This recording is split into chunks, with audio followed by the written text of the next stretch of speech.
All right. Yo, what's up, y'all? We're already behind schedule, so not gonna be much of a preamble. Yeah, with the big words today. Much of a preamble for the Twitch users. At some point, I got to get more organized about like this part before, where I'm like warming up the show and all this kind of jazz like that. But until then, you know, what am I supposed to do? Need to go to my ticker and copy the entire thing out of there.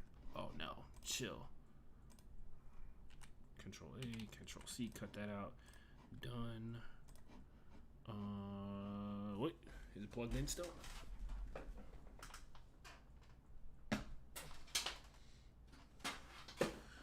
Oh man, today's gonna be one of those days, guys. All right. I got good stuff. It just took me preparing for this show is like really exhausting for me. So, you know, someday it'll be easy because it'll be the only thing that I do.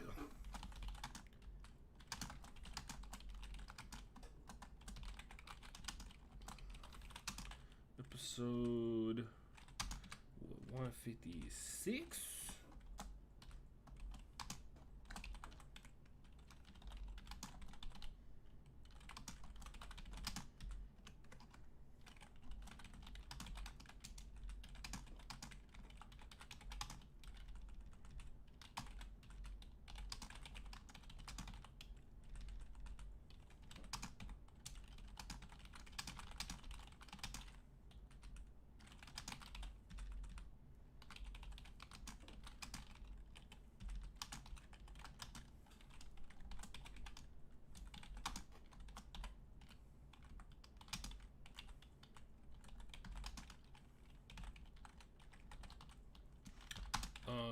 Women's soccer. Ooh, I shouldn't have said that out loud. That's one of the stories. All you heard. That's all you heard. That's what we call a tease in the business. No, I'm not going to update my Twitch right now. It almost doesn't matter because the fucking whatever, man. Anyway, you guys know what I was gonna say. Twitch sucks ass, regardless.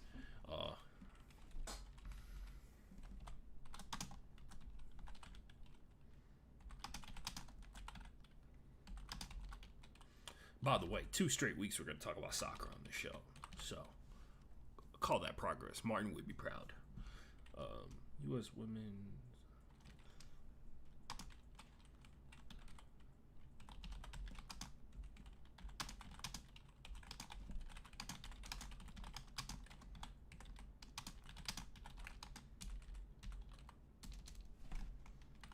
And ladies and gentlemen, here we go.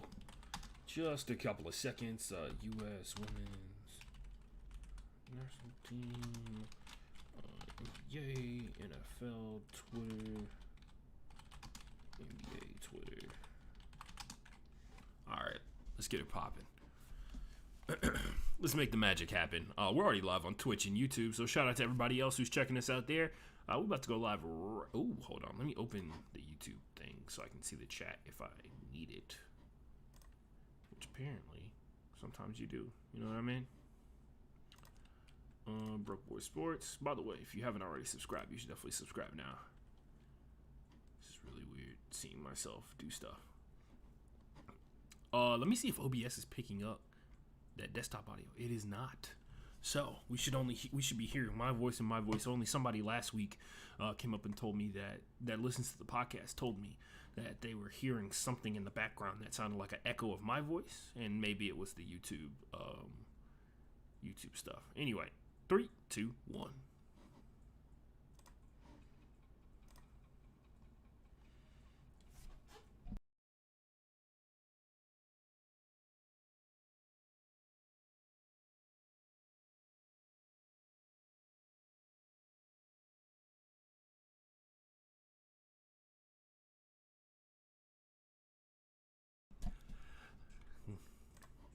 Ladies and gentlemen, Boys and girls and everybody else in between, my name is Ashton Gene Lewis, and you're tuned into the Broke Boys Sports Podcast.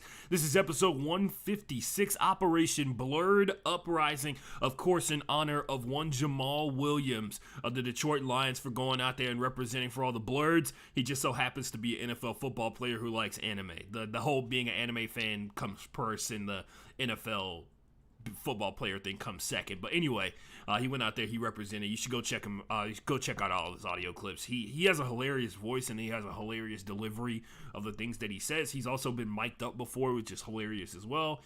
Some people are just finding out the joy that Jamal Williams brings to you when you see him on social media, but others have known for quite some time.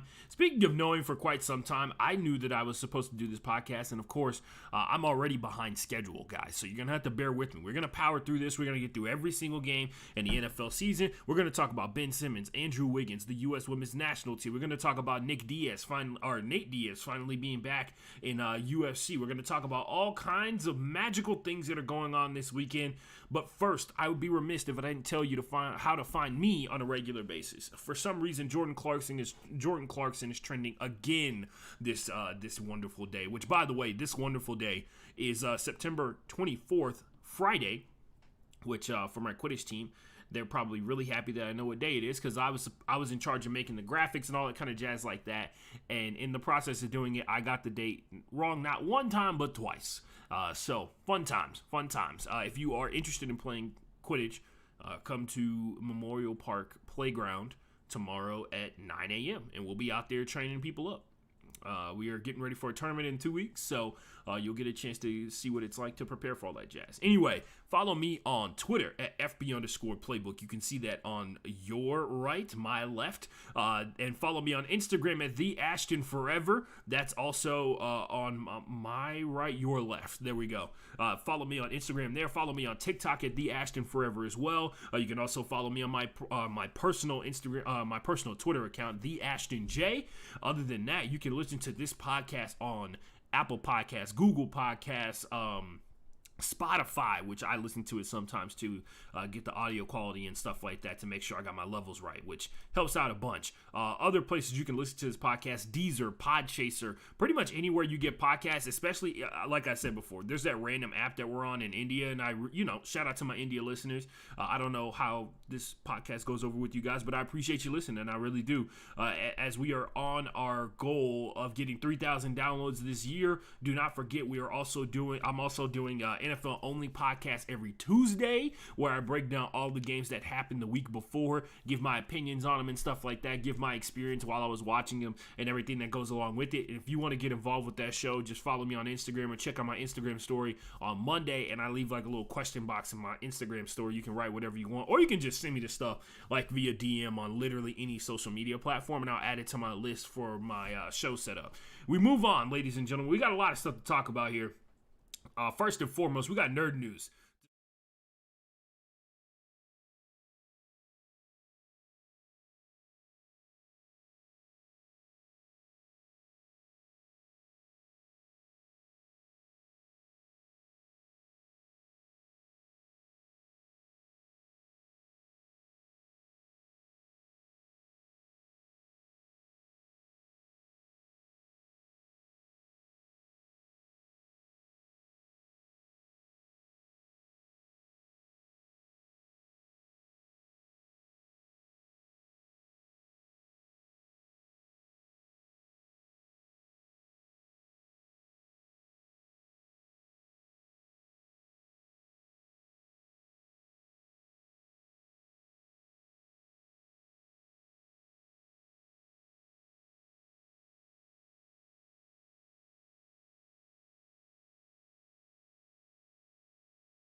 worst of the worst. As you know, this show is billed as the best and the worst that sports has to offer every single week.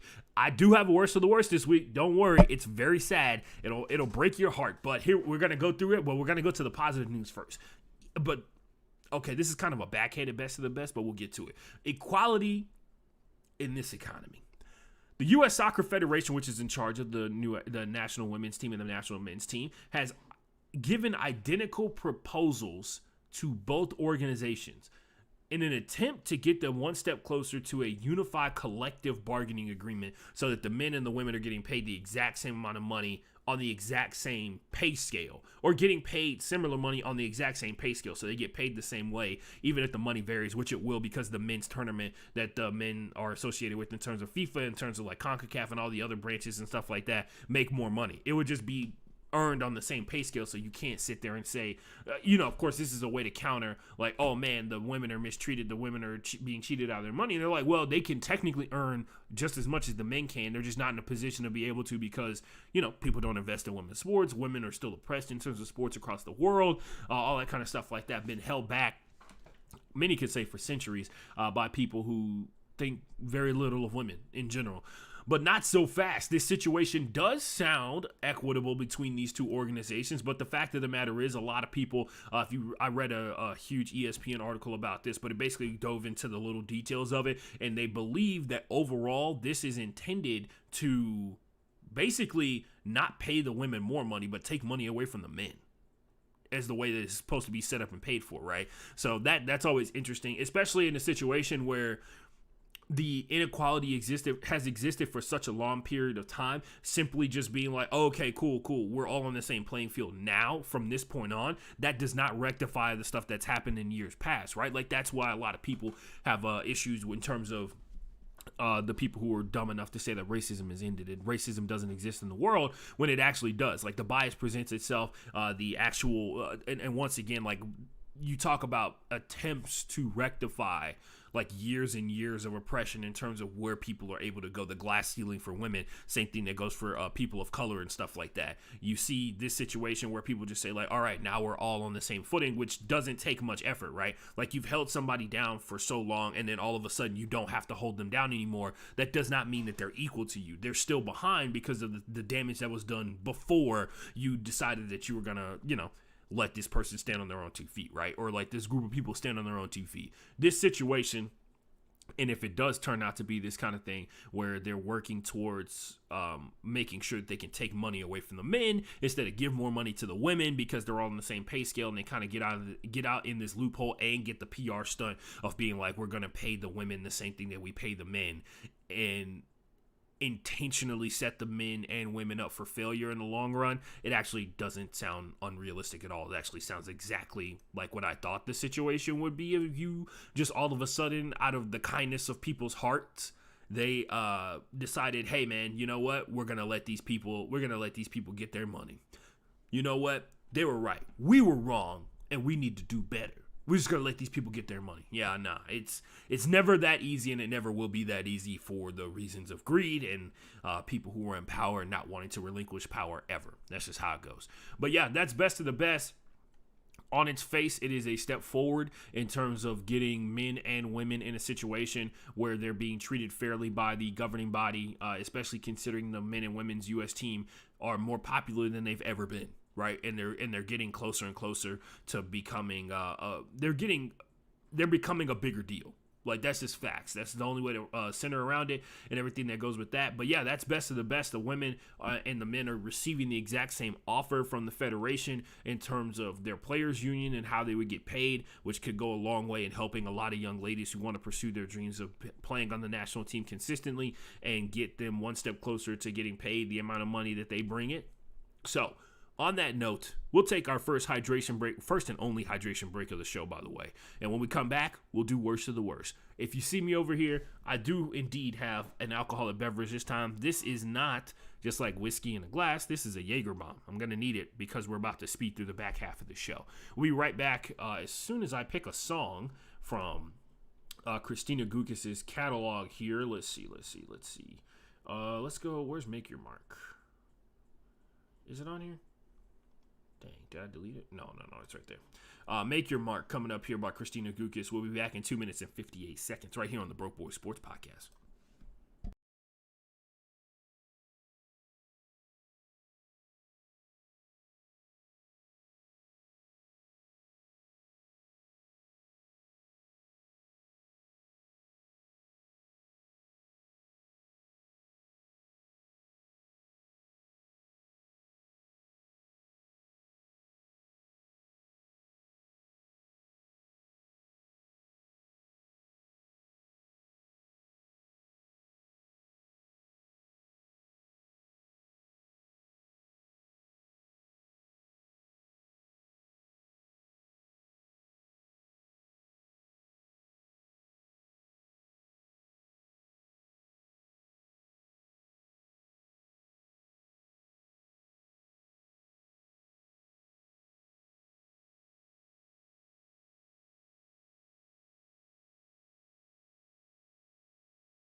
The Big Hurt segment does not have my microphone programmed to it. We're good.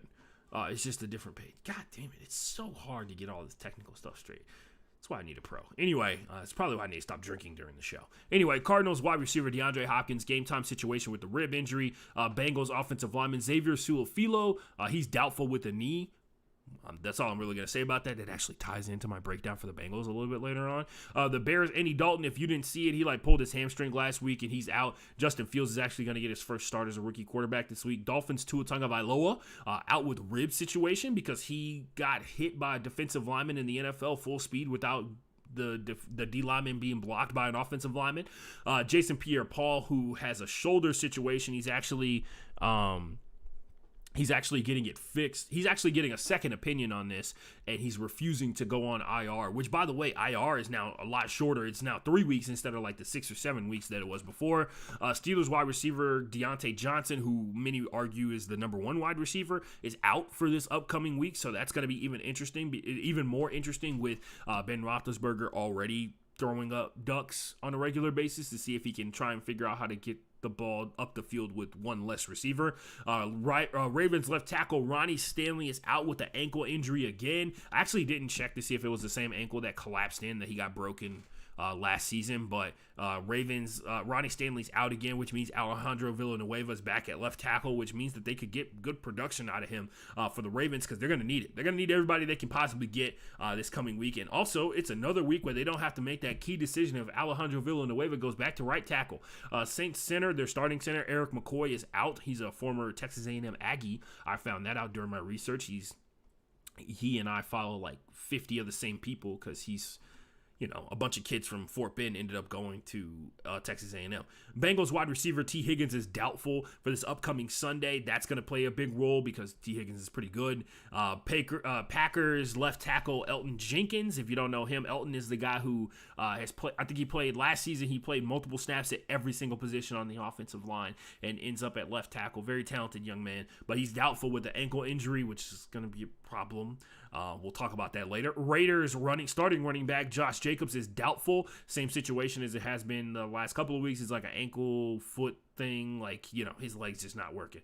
Chiefs defensive end Frank Clark is out with a hamstring and he is doubtful to play. And then of course, it just wouldn't be the injury report if we didn't talk about the 49ers starting running back, whoever that person may be, insert name here, being doubtful to play. Elijah Mitchell did practice today, along with Trey Sermon. Trey Sermon can actually get hit in practice again. He had like a non-contact jersey on for like the entire week, but he had it off today coming into practice, so Trey Sermon may be getting a lot more carries than people previously anticipated. But Elijah Mitchell, who took the 49ers by storm the last couple of weeks with Raheem Mostert going out due to another injury, looked pretty impressive. So can't be too mad at him on that one. Media suggestion for this week is actually going to be pretty simple, ladies and gentlemen. Watch the WNBA playoffs. That's your assignment. Go watch the WNBA playoffs. It is going to be worth it. I can tell you right now, game 1 of the playoffs was the Phoenix Mercury and the New York Liberty. The New York Liberty qualified for the playoffs because they were like third in line for a playoff spot if things went according to plan the final week of the season. They did not. There were 2 teams that ended up losing and gave the New York Liberty a path into the playoffs. They played the Phoenix Mercury in round 1, and then the Mercury won that game by a single point versus a team that is considered to be pretty bad overall, led by Sabrina Ionescu in terms of the New York Liberty. So that's just a little taste of the drama that's going on. Also, don't forget single elimination until you get to the semifinals in the WNBA playoffs, and then it becomes best of 5. So yeah, high intensity drama. Messed up part about it is the Phoenix Mercury get a home playoff game on Sunday when they take on the Seattle Storm, who are the reigning champs.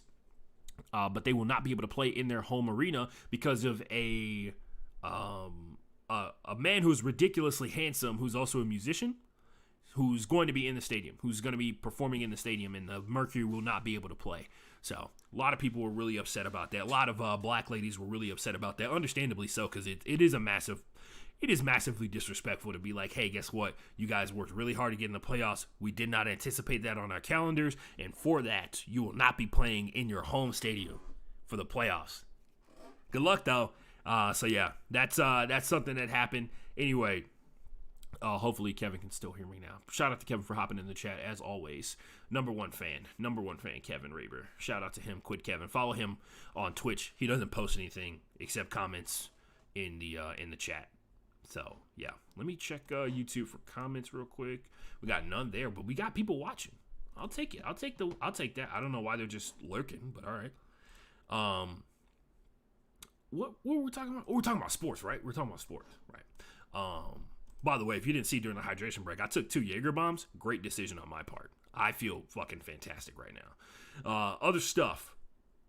We got about a week ago, ladies and gentlemen, where we talk about something that has changed drastically from week to week to give an example of how vicious the news cycle is right now. By the way, speaking of news cycle, Jets fans are like on Twitter and whining a ton about how like everybody speaks so negatively of them. They think there's a lot of Jets fans who are convinced that the New York media wants the Jets to fail. And my question to you is like, what can the media do to make your team suck? Your team has sucked for like 20 years. They've had like 3 good years and your team has sucked the rest of those 20 years. So like, what are you talking about? People want you to fail. You're doing that pretty well on your own. Anyway, that's all I had to say about that. About a week ago, yeah, simmer down, Jets fans. Josh Gordon. Josh Gordon's back, ladies and gentlemen. He's back in the league. Yes, literally, Josh Gordon is back. He just recently got reinstated. He is available to play for week 4. I do not know who owns the contract rights to his team. If it is the Seattle Seahawks, I am thoroughly shocked that they still have his contract. I don't know if he's like a free agent or something like that. I probably should check that before I came on the show. But Josh Gordon eligible to play after like week 4 of the season. So he's got to wait like 1 more week, and they're just got to hope that he's going to stay clean this time. And it's hard. It's a tough journey. It's a tough journey. He's been fighting a lot of demons since he was a young man. And honestly, we should just be thankful that he's still alive, based off of the stuff that we know about his life. If you haven't read that SI story about Josh Gordon, you should go check it out. So, but yeah, Josh Gordon about a week ago was not in the league, and now this week, he is, as of today. Congratulations to him, and we wish him the best. Of course, H-Town hold it down, because Josh Gordon is a Lamar Texan alum. We don't call Lamar by its old mascot. But yeah, we talking money or we talking money? Vegas is hosting damn near every major sports league in the country this week. So, yeah, we talking money is where we talk about, like, money being made. And Vegas is going to make a lot of money this weekend. They're going to make more money than they usually make this weekend. So, they got the UFC title card coming up this weekend. There's 2 championships on the line, so there's going to be a lot of people there for that. The NFL is going to be there because the Vegas Raiders are playing the Miami Dolphins out there. The NASCAR's got a race there. The WNBA has the Las Vegas Aces playing this weekend. And NHL's got preseason games for the Golden Knights. Also, Major League Baseball has minor league baseball going on there. So, yeah, get your money. I think there's like a golf event going on there as well. It's going to be a busy city. Vegas, once again, like 30, 40 years ago, this would be unheard of. People would like literally audibly gasp at the concept of playing professional sports in Vegas. But now it's just commonplace. It's a thing. And we're back here, ladies and gentlemen. Perfect time for the mob to swoop in and absolutely corrupt everything that we know about sports. I didn't say that out loud, but I did. Anyway, we move on to what's going on, and we wrap up the show. We got 3 things to talk about. We got 3 names to talk about, and then we're going to break down every single game in the NFL, and we'll move on with our lives. Ladies and gents, Ben Simmons has refused to report for 76ers camp, even though they want him to be there for 76ers camp. And I honestly cannot remember in recent memory of like a holdout in training camp. But nonetheless, Ben Simmons has vowed that he will never play another single game for the 76ers, which, hey, with the way that Philly fans have treated Ben Simmons over the course of the years, despite the fact that he's been a part of some of the most successful teams they've seen in the last 15 years, I too would be not great and not happy about, not wanting to show up and be back there because, he's treating Philly fans the way they actually deserve to be treated, because so much of sports is centered around, like, make sure you don't upset the fan base, make sure you don't upset the customer base or anything like that. But if you are a guy who is not on the team anymore, why you out here giving out free publicity? We don't need that. We don't need more photos of you in Philadelphia 76ers gear. Do your thing, Ben Simmons. You're a smart man. Get away from that team while you can, especially considering, you're actually talented, unlike the person that we're going to talk about next. You're immensely talented within the realm of the NBA, unlike the person we're about to speak about right now. Andrew Wiggins has been denied his religious exemption for the COVID-19 vaccine. While the NBA has not required it by leagues, they are also going to abide by state law and mandates. And if you don't know where Andrew Wiggins plays for, totally understandable. He plays for the Golden State Warriors, and San Francisco, where the Warriors play in Oracle Arena, will not allow him to compete without being vaccinated. So, tough decision for Andrew Wiggins coming up. He better get back. He better get back in the lab and finish up his research in terms of sequencing the COVID-19 vaccine and protein spikes. Moving on, another name to mention, this one is a Vegas situation, sad to say. John Jones has been arrested again. He is now currently being held on bond for like 12 hours off of an $8,000 bond. He has been, I think it's for battery and domestic violence and also tampering with a vehicle. Honestly, the story that those charges painted in my head is very devious. But I will wait to hear the story and hear what actually happened. John Jones arrested again, ladies and gentlemen, for what seems to be the fourth time. And we all thought, I honestly thought John had turned the corner in terms of, because quite frankly, John Jones, the way that he pisses off Dana White brings me great joy.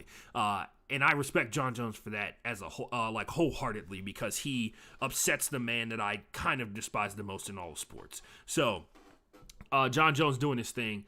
And messing up again. Hopefully he's going to be all right, and hopefully the person that he attacked is okay as well, because if you are if you are convicted of domestic violence, I believe accusers, and if that turns out to be the case, man, I'm going to be immensely disappointed in one John Jones. Not to say that I've never been disappointed before, but, I'll be disappointed all over again.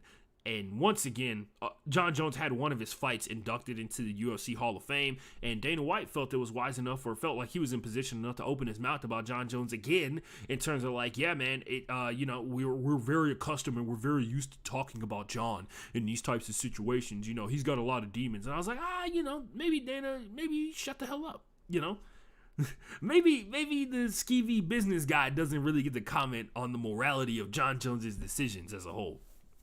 Moving on, let's talk about the NFL week that is coming up, ladies and gentlemen. We're on week 3, which means, guess what? You guessed right. You still don't have enough information to determine anything in terms of what's going to happen in the playoffs. You don't even know who's good. You don't know who sucks. You don't know who's got certain abilities that other teams don't have. You don't actually know who's got a good defensive line. You don't actually know who's playing really good offense. You don't. It's 3 weeks. Two games so far for 99% of the teams in the league, except the Panthers and the Texans, who I'm going to start off by talking with about this. The Texans defense has had 3 weeks in a row where they've come out and looked pretty damn good. They started off very strong. They look like a middling defensive team in the NFL. And if you watch the Texans last year on defense, you know that is a massive improvement based off of what they were able to do last year. And of course, the biggest issue is, without a single doubt in my absolute mind, the offense. Davis Mills had one drive out of the 9, I believe, the Texans had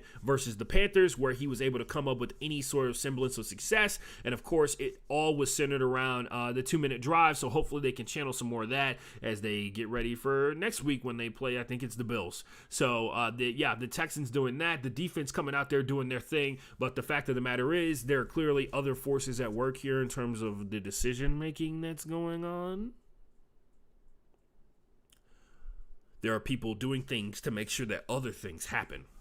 So Dave Culley apparently is a super conservative head coach. Who would have thought?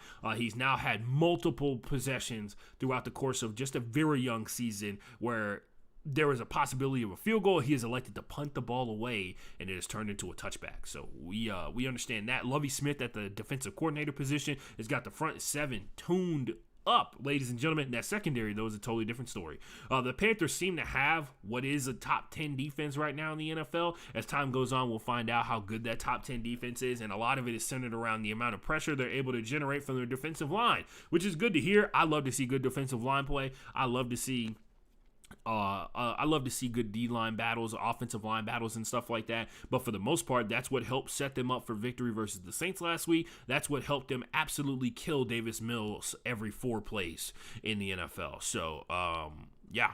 That is something to check out there, ladies and gentlemen. And the Panthers are 3-0 on the season while also losing J.C. Horn for what seems like the entire year because he broke his foot in 3 different places. And also Christian McCaffrey, who pulled his hamstring. So, yeah, that was, I'm sure that was fun for all the Panthers fans out there. Sam Darnold, I will say this, I'll point this out. He's got a much larger margin for error than he had with the Jets because the margin for error with the Jets was literally 0. And with that margin for error, he's going out there and he's trying things and he's actually hitting a lot of passes deeper down the field. DJ Moore's looking like a superstar out here. Robbie Anderson looked like he lived in a poorhouse. Just signed a contract extension, and Sam Darnold refuses to throw the ball to Robbie Anderson. And a lot of people on Twitter are making really funny jokes about how Robbie reminds him of New York, and that's why he won't throw him the ball. And I'm like, maybe I'm down for that.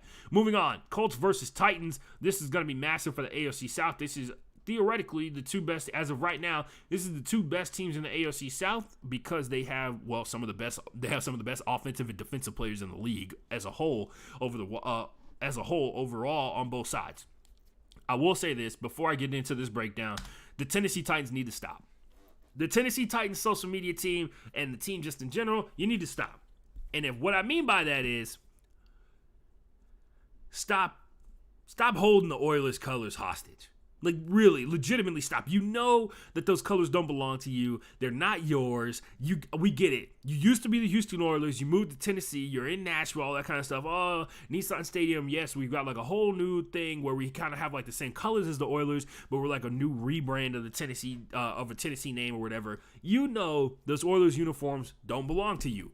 Stop flaunting them in Houston fans' faces. I know you're going to do it because it's actually really funny if you're a Tennessee Titans fan. But for me, as a guy from Houston, very frustrating. Very, very frustrating because you're pretending like it actually belongs to you and it actually belongs to like the city of Houston. Because Earl Campbell made those colors cool. A lot of other people in Houston made those colors cool before you ever got them. So that's a little frustrating. Just a tad bit of anger. Just a little bit. The Titans defense, as we all suspected, has not improved more to the point they have played 2 of the best offenses in the NFL to begin the season. They played, of course, the Seattle Seahawks, and then the week before that, they played the Arizona Cardinals, led by Baby Yoda, Kyler Murray. I will point that out. That is something that definitely factors into this as a whole. The teams have, both of those teams completed huge bomb plays consistently against the Tennessee Titans defense. They are 3rd currently in yards per play allowed, and they are also in the middle of the league, the Tennessee Titans are, in terms of like generating pressure. I will point out it's very impressive that they've been able to go back and forth with a lot of these teams that have like the high-powered offense despite all the drops that they've had the last couple of weeks. They got blown out by the Cardinals in week 1, but that battle with the Seattle Seahawks was impressive, even though the Seattle Seahawks tend to have a tendency to let people back into games.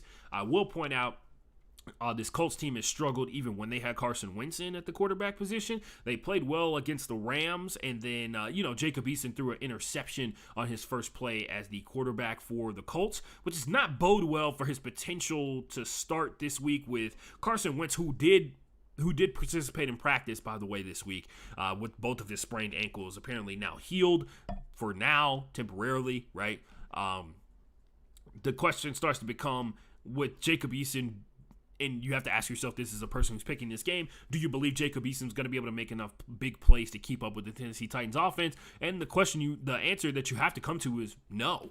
You do not believe that, and unless the offense is going out there and they're playing real controlled offensive possessions to get up and down the field. A lot of it's centered around the ability to run the ball because Jonathan Taylor and a bunch of other running backs have been trying to figure out how to really get the rushing game going. It's not like absolutely knocking the game out of the park or anything like that. The Colts cannot afford to turn the ball over in this game, like at all, because of the way the Tennessee Titans offense is going to work. And then, of course, the second half of the game belongs to the tractor.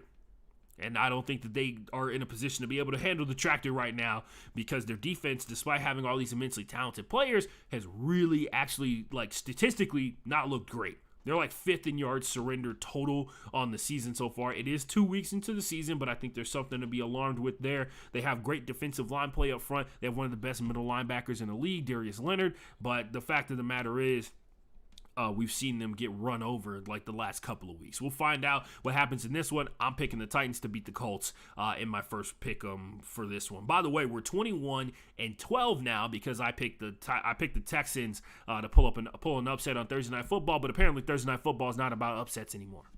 Yeah, so I was hoping for the weird chaos magic to happen on Thursday, and it didn't happen. The Falcons are taking on the Giants. This one should be fun. Sure. The Giants play what we can assume is like high quality defense, but it was also against a backup quarterback and an offense that really isn't like explosive. But yeah, they got into a shootout essentially with the Washington football team on Thursday Night Football, and it came down to like a freak incident where like an offside kick lost in the game. I'm banking on the fact that Matt Ryan is a better quarterback than Taylor Heineke. I'm banking on the fact that the offensive talent for the Falcons is better than the defensive talent for the Giants. And the Giants have also surrendered like the fourth most passes completed this season. I know Russell Gage is not going to be available for the Falcons this week, but I have a strange feeling they will not be needing him. This is the biggest chance for either one of these teams to get a win this year. The biggest game changer for the Giants this week could possibly be the return of Evan Ingram on the offensive side of the ball. And then on top of that, this could be a week where we see Saquon Barkley finally look like Saquon Barkley, because the Falcons defense is really bad from what we understand so far. They played the Eagles and they played the Buccaneers, and they look terrible in both of them. So Saquon Barkley does a really good job of making defenders look bad when he has an opportunity to, and we will possibly be able to see that this upcoming week, which will be nice. It would be nice to see Saquon get back and live up to more of the hype that we saw before he took that major injury, and also before the Giants completely fell off a cliff. That would be nice. Chargers versus the Chiefs. This is the drama game. This is the drama game. This is the one that you need to watch from beginning to end. This is the one that, remember Justin Herbert in his rookie season, which, by the way, greatest rookie season a quarterback's ever had. Remember that? Nobody? Rookie of the year wasn't even a question because he literally had the greatest rookie quarterback season in the history of the NFL. He, as a whole, a lot of people question like if the Chiefs were legit because of how well Justin Herbert played against the Chargers as a whole last week. And last season in those two games that they played each other. It's become readily apparent this year that the Chiefs are doing the equivalent of skipping leg day. Because they want to focus on like their arms and their traps and their triceps and everything like that, which is their offense, and their defense is just being completely ignored. Like their defense has been emaciated because of the amount of money being spent on the offensive side of the ball, and I have a feeling it's not going to get any better because at some point somebody's going to pay Tyreek Hill money. But I will point this out. Things are not going to be great because Frank Clark looks like he's not going to be able to play. Chris Jones is actually hurt too, but he's questionable as opposed to doubtful. That is also my way of telling you that the Chiefs have surrendered the most yards through two games of any team in the NFL. And Justin Herbert, I don't know if you guys know about this, but he's pretty good at slinging that thing. He's real good at slinging that thing. So we'll see how this goes down. I'm feeling the upset. I really am, especially with Brandon Staley at the helm there, especially with the battles that they had with the Rams last season and how well they looked against the Rams to a certain degree. And also, and I know I'm not wild for saying this, I just objectively believe this, the Chargers are more talented, like player for player, across the board than the Chiefs right now. And if you disagree, hit me up on Twitter, FB_playbook. I wholeheartedly sit back and look at Mike Williams, Keenan Allen, Austin Eckler, Justin Herbert, Rashawn Slater, Derwin James, and Asante Samuels Jr., and I look at what the Chiefs have got in terms of like Tyreek Hill, Travis Kelce, who of course is like the best tight end in the NFL, Patrick Mahomes, arguably the best quarterback, if not the best quarterback in the NFL as a whole. And then on the defensive side of the ball, Chris Jones, Frank Clark, if you want to believe the hype about that, because like the whole Frank Clark thing hasn't really worked out necessarily for the Chiefs. He's played well in the playoffs, which is what he's there to do, right? But during the regular season, it's been kind of like a struggle to get consistency out of him. And then in the secondary, anybody? Daniel Sorensen. Sorry, I forgot his name as well. Daniel Sorensen gets worked like nobody else's business, man. Gosh, I bet you he regrets the day that he signed up to switch from safety to linebacker. Anyway, yeah, I'm feeling the upset. I'm calling the Chargers to beat the Chiefs in this one. If not, it'll probably be a close one. We'll see what happens. Bengals versus Steelers. The Steelers. This one looks like a little too easy. The Bengals are down a starting offensive lineman, Xavier Su'a-Filo. Remember him? Remember it? See, we routed it back together from the Big Hurt segment. And considering they are currently leading the NFL in sacks surrendered, it's a perfect time for them to play the team that is like 5th in sacks this season and also 3rd in pressures gotten this season. Remember, kids, life can be bad, but it can always get worse. Good luck to Joe Burrow in this one. I'm picking the Steelers. So, yeah, even with Deontay Johnson out, taking the Steelers. Bears versus Browns. This one should be a good one. Justin Fields is making his first start, and the Bears defense is still the Bears defense, right? Big picture-wise, I want to point out that the Browns have been basically, this is kind of a situation where if the Browns want to be a certified contender, they want to be a contender out there, they're going to have to come up with a win in this one. They're going to have to come out here, and I would even argue they have to come out here and embarrass the Browns. Like, they need to win by like 2 touchdowns versus these guys. If you're an old school fan of like football and stuff like that, this was a good one for you. Nick Chubb and Kareem Hunt versus Roquan Smith and honestly Akeem Hicks and a lot of really talented defensive linemen for the Bears. This one should be really interesting because once again, it feels like the pressure is going to go back to whether or not Baker Mayfield can go out there and make plays as a quarterback. This is also going to be good secondary-wise. The Bears secondary, of course, is on point at pretty much any given point, right? Plus the Brown secondary is easily the most hyped secondary group coming into this NFL season, and now they got an opportunity to go up and lock down an offensive group of wide receivers that literally you only have to focus on one guy to be able to stop them. I will point that out that should be a huge factor in terms of like how you see this game as a success, right? Like the Browns can win this game and still come out with a bad result in terms of how they play against a Bears team that a lot of people don't believe is going to make the playoffs. So.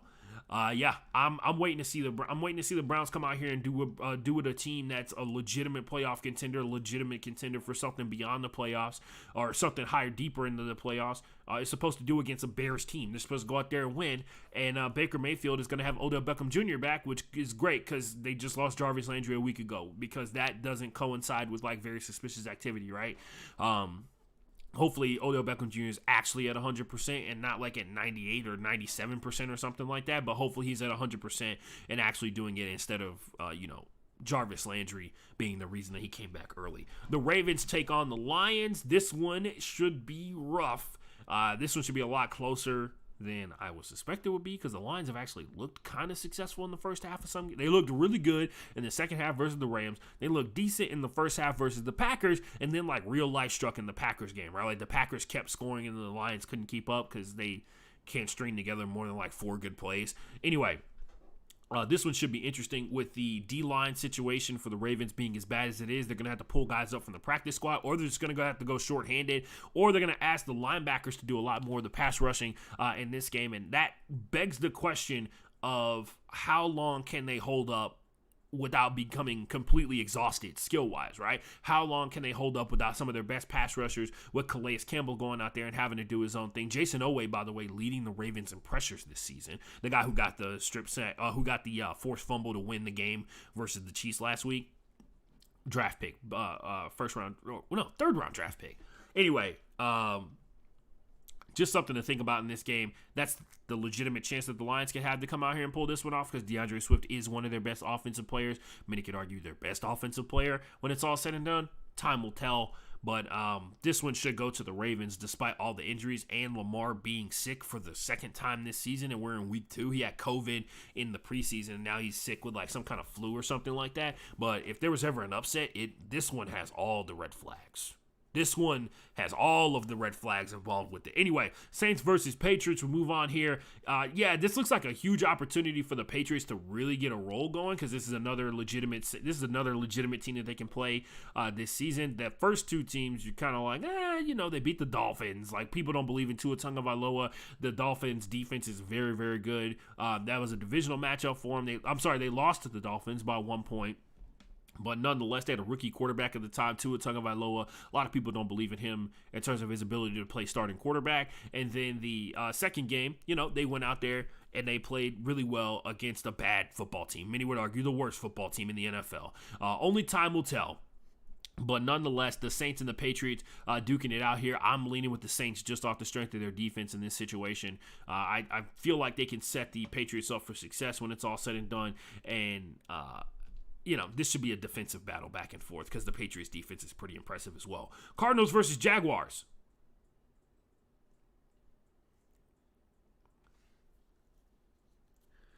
Moving on. The Washington football team versus the Bills. By the way, in case you didn't know, I was picking the Cardinals.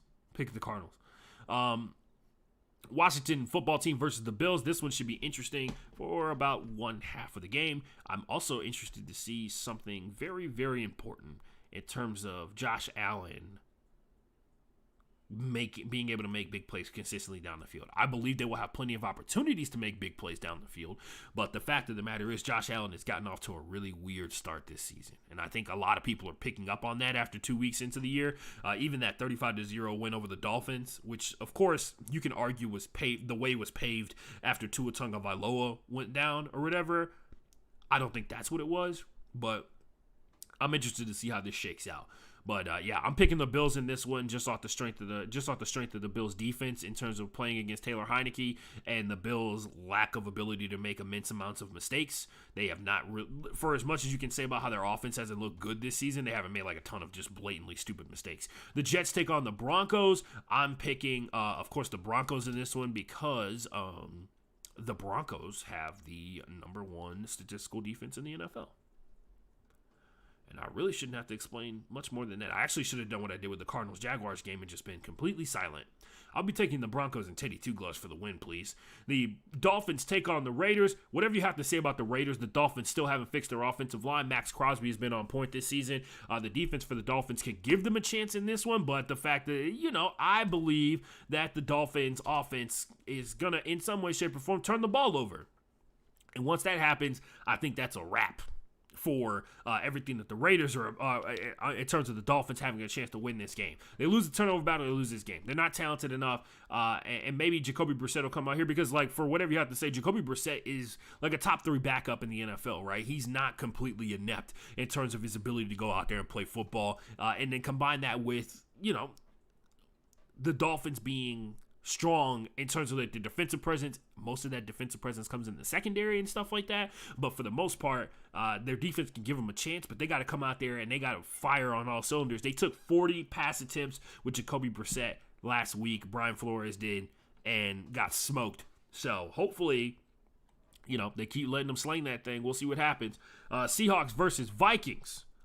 As your resident Seahawks fan here, I have to pick the Seahawks in this situation. This game is very concerning considering how well the Vikings played against the Cardinals just a week ago, just to lose by a field goal.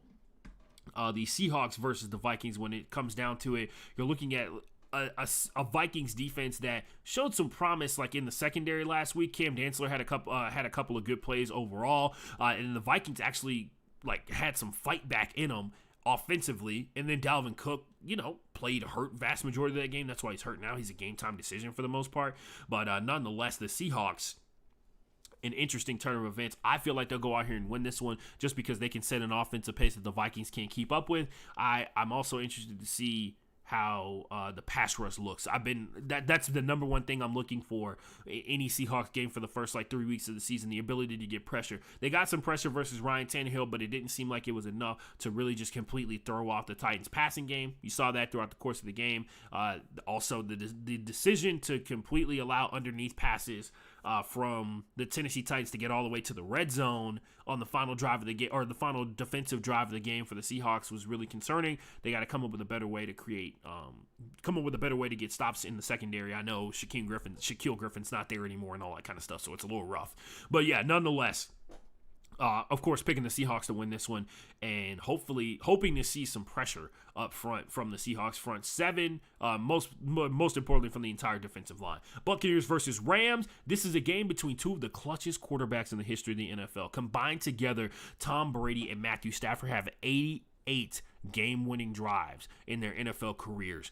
49 of those go to Brady, 39 to Matthew Stafford. Tom Brady added one earlier this season when he had a game-winning drive versus the Dallas Cowboys to start off the season. So this one should be interesting. The first and foremost this is first and foremost a game you need to sit back and enjoy. Like, as a fan, you gotta be ready and mentally prepared to see some amazing stuff defensively and offensively. That's gonna be the most important part of this game. Sometimes, you can sit here and you can have a rooting interest and everything like that. Sometimes you gotta learn. Some of you guys are so detached and so attached to gambling and stuff like that. You gotta learn how to actually enjoy football all over again. And that's the sad part. Some guys only care about it unless they got some skin in the game or whatever. But I am a sports nerd. I just want to see something cool. Like that guy, like the kid from The Incredibles in the parking lot or in the driveway when he sees Mr. Incredible lift up the car for half a second, and he's just he keeps coming back day after day, waiting for Mr. Incredible to do it again. And he just says, I want to see something. He's like, just do something cool. That's me with a lot of football and a lot of sports and stuff like that. So I'm thankful for it, because a lot of guys who are just only caught up in fantasy and only caught up in gambling and stuff like that kind of get annoying to me some points. I understand why it's important. I enjoy it myself to a certain degree, but what are you going to do? AB appears to be out for this game. Antonio Brown appears to be out for this game because he got put on the COVID-19 reserve list. He is vaccinated, so he has the ability to actually come back within the span of 2 days. He has to just register 2 negative tests within the span of 24 hours. That seemingly has not happened yet. So they're going to take a huge hit at the position that they can actually take a huge hit at. They'll end up with Mike Evans and Chris Godwin still. Sorry, guys. Oh, no. Oh, and by the way, they still have Gronk, who apparently has decided to play football this season. So that's fun. So the Buccaneers is clearly overpowered as hell versus one of the better defenses in the NFL. I've seen people like Steven Ruiz, who's a big football X's and O's guys, has talked about how he believes that this is a knockoff version of the great Rams defense that we saw just a year ago, led by Brandon Staley.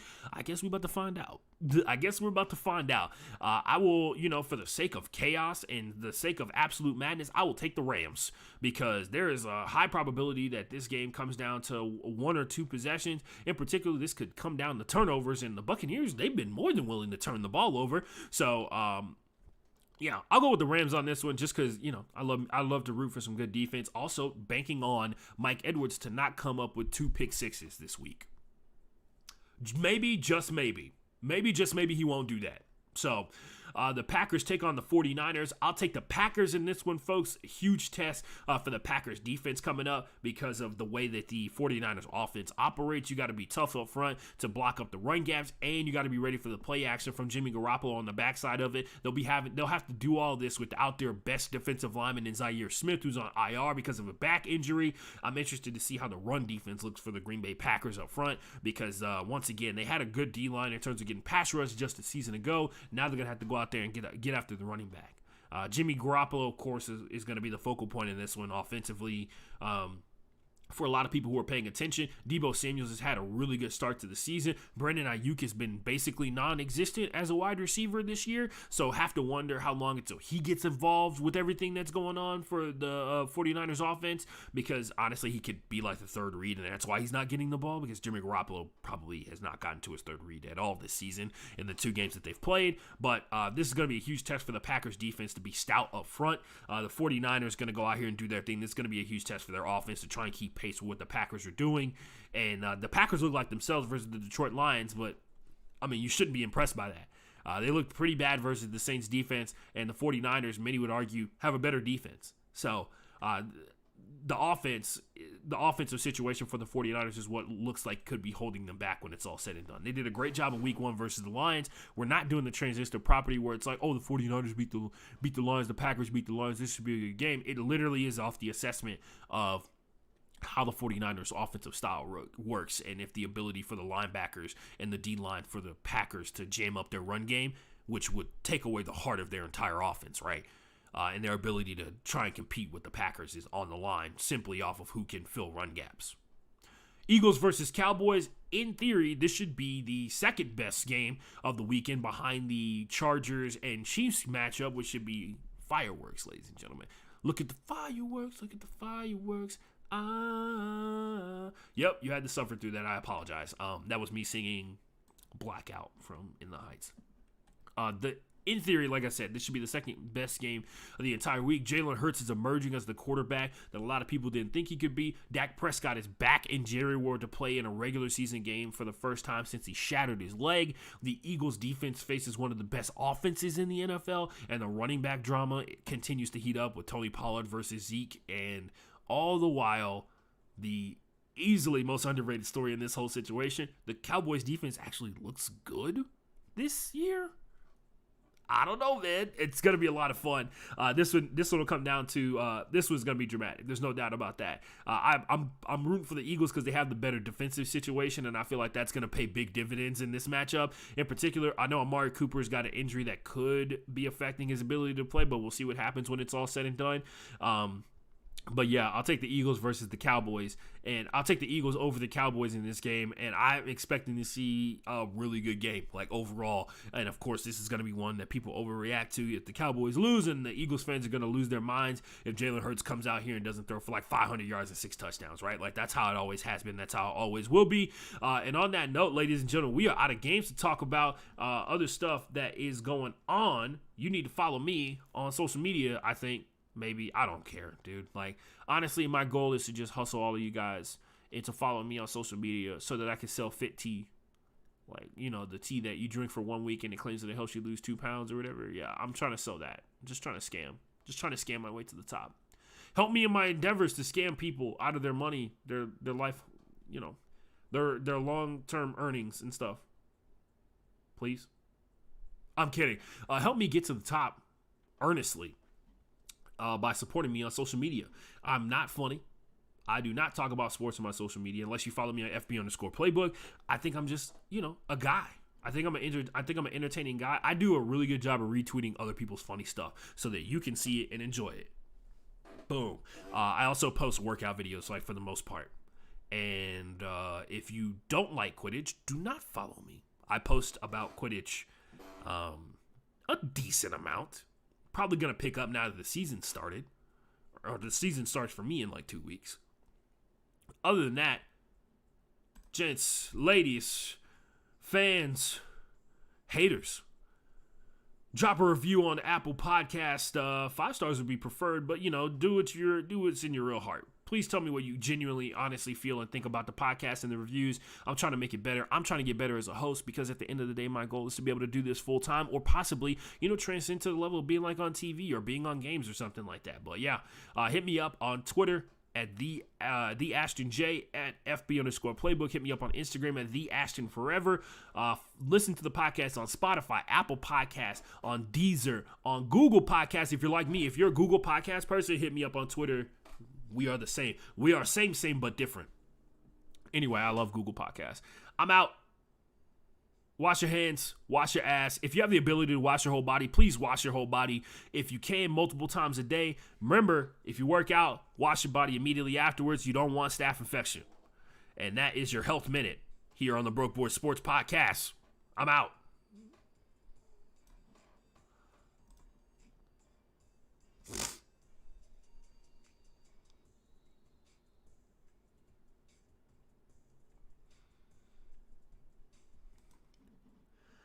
All right. Podcast is done. In the stream. Bye, everybody.